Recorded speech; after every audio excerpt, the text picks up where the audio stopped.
segala macam, banyak sekali. Ini harus dibersihkan. Karena apa? Nabi SAW meninggalkan umat Islam ini dalam keadaan putih bersih.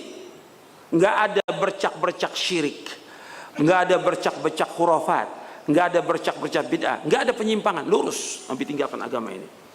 Nabi bersabda SAW, taraktukum ala mithlil bayda lailuha kanahariha la yazighu anha ba'di illa halik.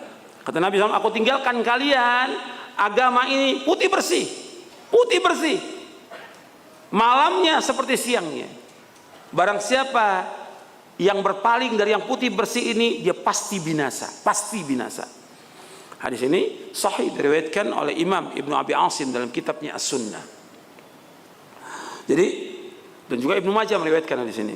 Nabi tinggalkan putih bersih. Makanya kita lihat, kita lahir dalam kondisi udah campur aduk agama ini, nggak murni, campur aduk. Makanya kita harus membersihkan dengan menjelaskan kepada umat, ini yang benar, ini yang salah. Nggak bisa orang mengatakan, ya kalau Ustadz jelaskan yang benar aja. Ya nggak bisa, nggak tahu kalau yang salah yang mana. Dalam Islam ada dua. Ada apa? Perintahnya di Quran apa? Walaqad ba'atsna fi kulli ummatin rasulan an i'budullah. Terus apa? Wajtanibut taghut. Sungguh kami tahu terus pada setiap umat seorang rasul, setiap rasul dakwanya beribadah kepada Allah. Apa cukup beribadah kepada Allah? Enggak cukup. Harus apa?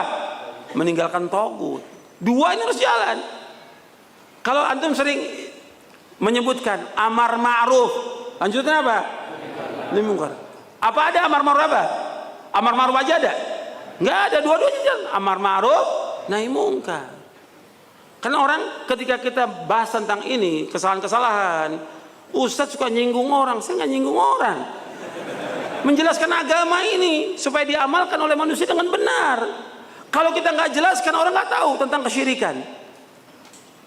Jadi nggak benar. Makanya Allah menyebutkan dan juga Nabi menyebutkan kalimat la ilaha illallah, la ma'budu bihaqqin illallah. Tidak ada yang disembah dengan benar kecuali Allah. Di sini ada dua rukun. Yang pertama apa? Nafi. Yang kedua isbat. Artinya kita wajib mengingkari semua yang disembah selain Allah dan kita wajib menetapkan ibadah kepada Allah. Makanya Nabi Ibrahim alaihissalam sebagai imamul hunafa, imamnya orang yang hanif, Nabi Ibrahim alaihissalam mengatakan kepada bapaknya dan kepada kaumnya, langsung berlepas diri, menolak semua yang disembah kepada selain Allah. Ibrahim mengatakan, wa idh qala Ibrahimu li abihi wa qaumihi innani bara'um mimma ta'budun illa alladhi fatarani fa innahu sayahdin wa ja'alaha kalimatan baqiyatan fi aqibi la'allahum yarji'un. Dalam surah Az-Zukhruf surah 43 ayat 26 sampai 28. Allah mengatakan, wa idh qala Ibrahimu li abihi wa qaumihi. Ingat, tatkala Ibrahim berkata kepada bapaknya dan kaumnya, innani bara'um mimma ta'budun. Aku berlepas diri dari apa yang kalian sembah. Di sini Nabi Ibrahim mengingkari enggak? Mengingkari, menolak, menyalahkan perbuatan mereka yang syirik, menyembah kepada selain Allah. Setelah dicatatkan oleh Ibrahim di depan bapaknya dan umatnya, innani bara'um mimma ta'budun illa alladzi fatarani, kecuali zat yang satu yang menciptakan aku, itu Allah. Karena mereka kaum musyrikin mengaku yang menciptakan siapa? Allah, kecuali satu. Fa innahu sayahdin, Allah akan menunjuki aku. Yang berhak menunjuki manusianya Allah. Guru, ustadz, kiai dan yang nggak bisa menunjuki manusia, apalagi sudah mati. Yang bisa menunjuki manusia hanya Allah. Fa innahu sayahdin. Maka Allah katakan, wa ja'ala kalimatan baqiyatan fi aqibihi la'allahum yarji'un. Allah jadikan ini kalimat la ilallah, kalimat yang kekal pada anak cucunya agar mereka kembali kepada kalimat ini. Itu surah Az-Zukhruf, surah 43 ayat 26 sampai 28. Di dalam dakwah itu, di samping mengajak orang kepada tauhid, kita juga wajib menjelaskan kepada mereka yang menyimpang dari tauhid. Makanya ada amar ma'ruf nahi mungkar. Kalau ada orang dakwanya amar ma'ruf saja, benar atau salah? Salah. Salah. Penyimpangan ini. Harus ada nahi mungkar. Justru yang paling besar ganjaran di sisi Allah nahi mungkar. Yang paling besar ganjaran nahi mungkar, mengingkari kemungkaran. Seperti kita menjelaskan orang berbuat syirik. orang datang ke dukun, kita jelaskan ini pengingkaran yang kita sampaikan, mudah-mudahan didengar oleh mereka dan mereka sadar dan tobat kepada Allah Ta'ala. Ini pengingkaran harus ada. Justru ini pengingkaran ini paling besar ganjarannya. Sampai Nabi mengatakan, inna qauman yu'tauna mithla ujuri awwalihim yunkirunal munkar, kata Nabi. Ada satu kaum di tengah umat Islam ini yang diberikan ganjaran Allah seperti generasi pertama. Apa yang dilakukan? Mengingkari kemungkaran. Mengingkari, hadis ini diriwayatkan oleh Imam Ahmad dalam musnadnya. Mengingkari kemungkaran. Makanya ikhwan fillah, dakwah ini di samping menjelaskan akidah dan manhaj, juga menjelaskan tentang penyimpangan-penyimpangan akidah dan juga manhaj yang menyimpang. Makanya Allah menyebutkan dalam ayat ini, kita perhatikan di surah An-Nahl ayat 36. Wa laqad ba'atsna fi kulli ummatin rasulan an i'budullaha wa ijtanibut taghut faminhum man hadallahu wa minhum man haqqat 'alaihi ad-dhalalah fasiru fil ardi fanzuru kaifa kana 'aqibatul mukadzibin. Sungguh kami tahu pada setiap umat seorang rasul.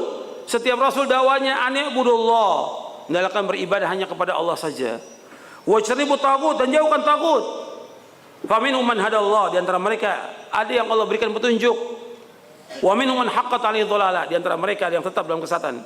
Fasiru fil ardi, berjalanlah di muka bumi. Fanzuru, perhatikanlah kaifa kana aqibatul mukadzibin, bagaimana akibat orang-orang yang mendustakan para rasul. Ini surah An-Nahl surah 16 ayat 36. Anda perhatikan ya ikhwan fillah, azakumullah. Di sini Allah menyebutkan dua dakwanya para nabi dan para rasul alaihi wasallam, dua rukunnya. Rukun pertama, an i'budullah, ngajak orang beribadah kepada Allah, mentauhidkan Allah, mengajak kepada akidah yang benar, mengajak kepada pemahaman yang benar, mengajak kepada manhaj yang benar, mengajak manusia kepada Quran wa sunnah ala fahmi salaf, agar manusia mentauhidkan Allah. Karena itu tujuan Allah menciptakan makhluk ini, wa ma khalaqtul jinna wal insa illa liya'budun. Tidak aku ciptakan jin dan manusia untuk beribadah kepada aku. Beribadah kepada Allah artinya mentauhidkan Allah. Kemudian setelah itu baru kita jelaskan wajtanibut taghut, tinggalkan semua taghut.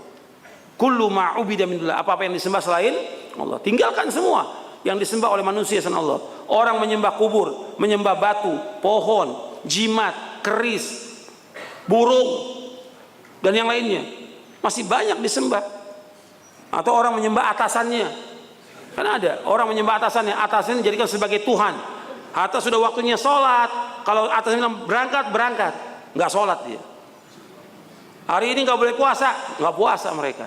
Atasannya dijadikan sebagai Tuhan. Ada nggak di Indonesia? Ada, dan banyak seperti itu. Ini harus diingatkan. Bisa matinya dalam keadaan syirik, kufur kepada Allah. Kalau nggak diingatkan nggak akan tahu. Atasan sama semuanya. Kita wajib mentaati, tapi nggak boleh taat dalam berbuat maksiat kepada Allah. La ta'ata li makhluqin fi ma'siyatillah. Nggak boleh taat kepada makhluk dan berbuat maksiat kepada Allah. Yang terjadi sekarang, atasan dianggap segala-galanya. Takut kepada atasan. Mesti dia takut kepada Allah dan harapnya kepada Allah, bukan kepada manusia. Manusia nggak punya apa-apa. Manusia nggak punya neraka. Manusia nggak punya sorga. Manusia nggak punya pahala, manusia nggak punya ganjaran, manusia nggak bisa memberikan hidayah. Yang bisa memberikan hidayah adalah Allah SWT. Yang bisa memberikan rezeki hanya Allah, manusia tidak. Kita nggak kerja di tempat itu nggak ada masalah, masih banyak lapangan pekerjaan. Tapi menjadikan atasan sebagai Tuhan ini terjadi di kita di Indonesia, terjadi. Atasan segala-galanya sebagai Tuhannya dia, nggak boleh dalam Islam. Ini harus Anda perhatikan lagi. Ini harus koreksi nih, akidah yang nggak benar ini. Ini akidah, berkaitan dengan akidah ini. Merusak tauhid ini. Atasan dijadikan sebagai Tuhan sampai dia sembah atasannya. Kenapa? Ya cuma ngarepin gaji, nggak seberapa gajinya dia. Nggak boleh. Dia tetap wajib kita hormati. Aturannya dilaksanakan, tapi nggak boleh melanggar syariat Allah. Nggak boleh untuk berbuat dosa dan maksiat kepada Allah. La ta'ata li makhluqin fi ma'siyatillah. Nggak boleh taat kepada makhluk yang berbuat maksiat kepada Allah. Kemudian ya ikhwan fillah, jazakumullah, kita bahas tentang pengertian akidah Ahlussunnah wal Jamaah.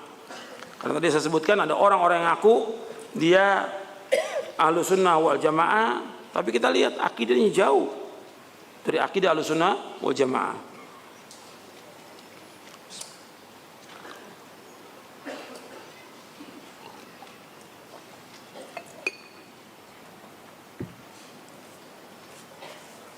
bab pertama ya. Kita ada beberapa bab yang kita akan bahas, tapi nggak semuanya di buku ini. Tentang definisi akidah dulu. Di bab pertama di halaman 27, antum lihat halaman 27. Pengertian akidah Ahlussunnah wal Jamaah. Definisi akidah. Al-aqidah menurut bahasa Arab etimologi berasal dari kata al-aqdu yang berarti ikatan, atau thiqu yang berarti kepercayaan atau keyakinan yang kuat.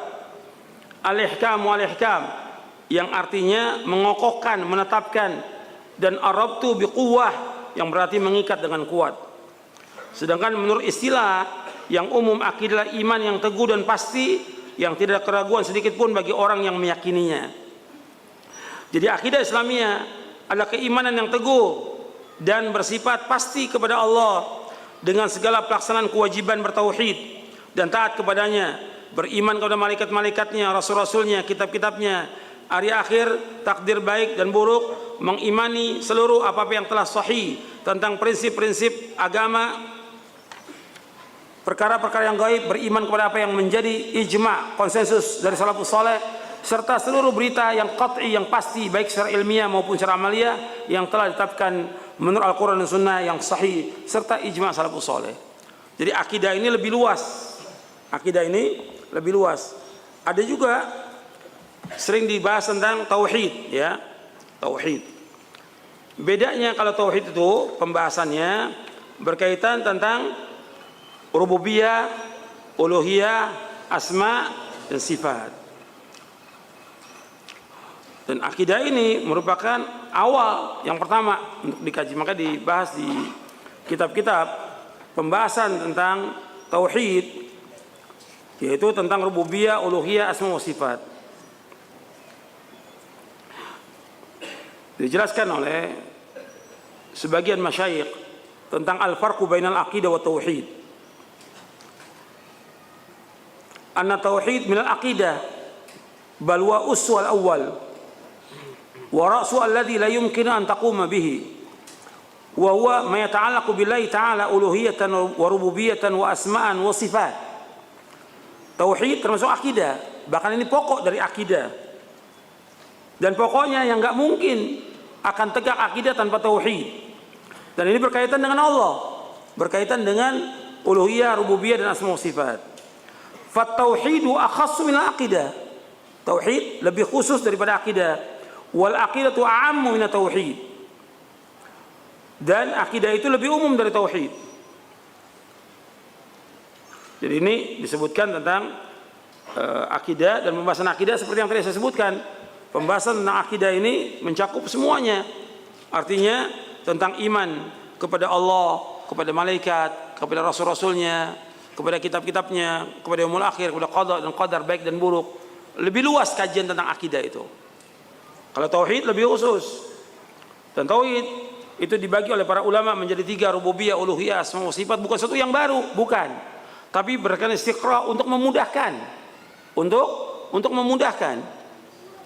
Dan Allah menyebutkan di dalam Al-Qur'an, antum lihat tentang 3 macam ini dalam surah Maryam di ayat 65. Allah menyebutkan dalam surah Maryam, Rabbus samawati wal ardi wa bainahuma fa'bud wastabir li'ibadatihi